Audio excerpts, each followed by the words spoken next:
അസ്സലാമു അലൈക്കും വറഹ്മത്തുള്ളാഹി വബറകാതുഹു. ബഹുമാന്യരായ സഹോദരങ്ങളെ, സുഹൃത്തുക്കളെ, വലീമത്തുമായി ബന്ധപ്പെട്ട് ആളുകൾ ഉന്നയിക്കുന്ന ഒരു സംശയം എന്ന് പറഞ്ഞാൽ എപ്പോഴാണ് അത് കൊടുക്കേണ്ടത്, എത്ര ദിവസം വരെ കൊടുക്കാം, പിന്നെ രാത്രിയാണോ പകലാണോ കൊടുക്കേണ്ടത്, വിവാഹത്തിന്റെ തലേ ദിവസം സൽക്കാരം നടത്തുന്നത് വലീമയായി പരിഗണിക്കുമോ?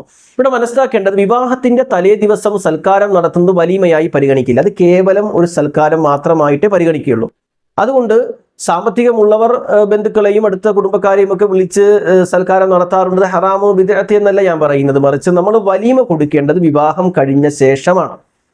കാരണം ഹദീസുകൾ കാണാൻ കഴിയും. അനസ് റളിയല്ലാഹു അൻഹു ഉദ്ധരിക്കുന്ന ഹദീസ്, അന്ന റസൂലുള്ളാഹി സ്വല്ലല്ലാഹു അലൈഹി വസല്ലം അതക സഫിയ്യത വതസവ്വജഹ.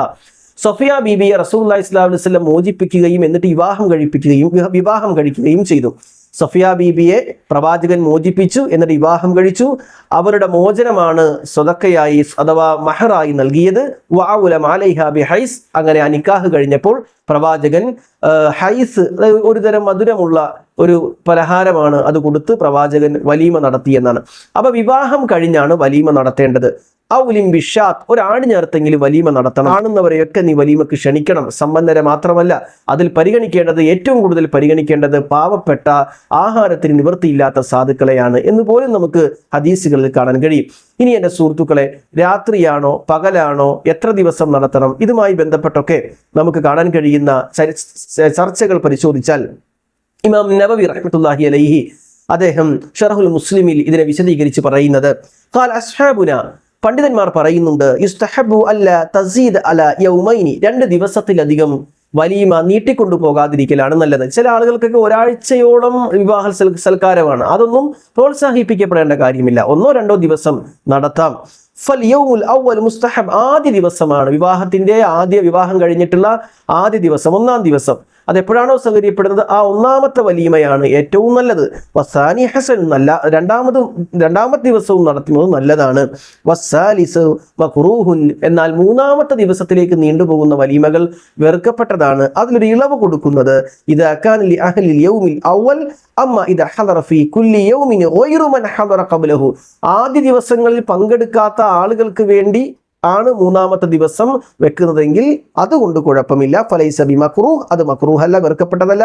പക്ഷെ ആദ്യ ദിവസം പങ്കെടുത്തവർ തന്നെ 2-ാമത്തെ ദിവസം പങ്കെടുക്കുന്നു, 2-ാമത്തെ ദിവസവും പങ്കെടുക്കുന്നവർ തന്നെ 3-ാമത്തെ ദിവസവും പങ്കെടുക്കുന്നു. ഈ രൂപത്തിലുള്ള വലീമ ഒഴിവാക്കേണ്ടതാണ്.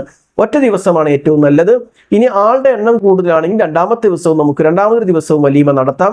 ഇനി 3-ാമതൊരു ദിവസം നടത്തേണ്ടി വന്നു കഴിഞ്ഞാൽ ആദ്യ 2 ദിവസങ്ങളിൽ പങ്കെടുക്കുന്നവരാകരുത് 3-ാമത്തെ ദിവസം പങ്കെടുക്കേണ്ടത്. അതുകൊണ്ട് ഈ രൂപത്തിലാണ് വലീമയുമായി ബന്ധപ്പെട്ട ചർച്ചകൾ പണ്ഡിതന്മാർ നടത്തുന്നത്. എത്ര ദിവസത്തിന്റെ ഉള്ളിൽ വലീമ നടത്തണം, എത്ര ദിവസം വരെ ആവാം, അതേപോലെ തന്നെ വിവാഹം കഴിഞ്ഞാൽ എന്നാണ് വലീമ നടത്തേണ്ടത്, ഇനി വലീമ നടത്തിയില്ലെങ്കിൽ എപ്പോഴെങ്കിലും നമുക്ക് നടത്താമോ, ഇങ്ങനെയുള്ള ചോദ്യങ്ങളൊക്കെ ചോദിക്കാറുണ്ട്. വലീമയുടെ പ്രാധാന്യം മനസ്സിലാക്കിയില്ല, അങ്ങനെ ഒരു സൽക്കാരം നടത്താൻ പറ്റിയില്ല, അപ്പോൾ വിവാഹം കഴിഞ്ഞിട്ട് ഇത്ര വർഷമായി, ഇനി വലീമ നടത്താമോ, അങ്ങനെ ചോദിച്ചു കഴിഞ്ഞാൽ പണ്ഡിതന്മാർ പറയുന്നത്, വഖ്തുഹ മുവസ്സിഉൻ മിൻ ഹീനിൽ അഖ്ദ്, വിവാഹത്തിന്റെ ആ കരാറ് കഴിഞ്ഞാൽ ഈ വലീമയുടെ ദിവസങ്ങൾ ആരംഭിക്കുകയാണ്. വലഫ്ളു ബഅദ ദുഖൂൽ, സ്ത്രീയും പുരുഷനും വധുവും വരനും അവർ ഒരുമിച്ച് ചേർന്ന ശേഷം വലീമ നടത്തലാണ് നല്ലത്.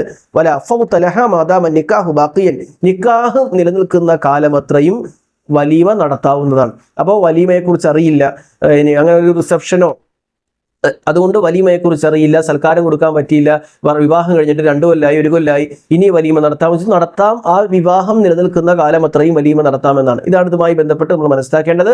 ഒരിക്കലും പണക്കാരെ മാത്രം വിളിച്ചൊരു വലീമ അത് പാടില്ല. പാവപ്പെട്ടവരെ ഒഴിവാക്കിയുള്ള വലീമ പാടില്ല.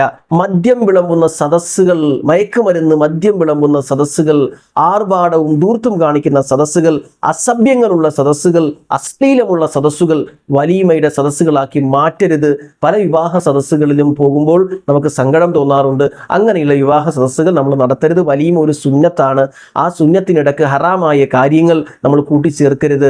അവിടെയുള്ള ഇസ്ലാമികമായ മര്യാദകളൊക്കെ പാലിച്ച് നമ്മൾ നടത്താവൂ എന്ന് മനസ്സിലാക്കുക. അതേപോലെ തന്നെ വരുന്ന അതിഥികളെ അപമാനിക്കുന്ന, അവർക്കൊരു മോശമായ രൂപത്തിൽ അനുഭവം ഉണ്ടാകുന്ന, അത് ഭക്ഷണത്തിന്റെ പേരിലാവട്ടെ, അവിടെയുള്ള കാര്യങ്ങൾ, അവിടെ നടക്കുന്ന ആഘോഷങ്ങളുടെ പേരിലാവട്ടെ, ഇസ്ലാമികേതര പ്രവർത്തനങ്ങൾ കൊണ്ട് വരുന്നവരെ കൂടി നമ്മൾ അപമാനിക്കുന്ന ഒരു രീതി ഉണ്ടാകാൻ പാടില്ല. അള്ളാഹു അനുഗ്രഹിക്കട്ടെ. അസ്സലാമു അലൈക്കും വറഹ്മത്തുള്ളാഹി വബറകാതുഹു.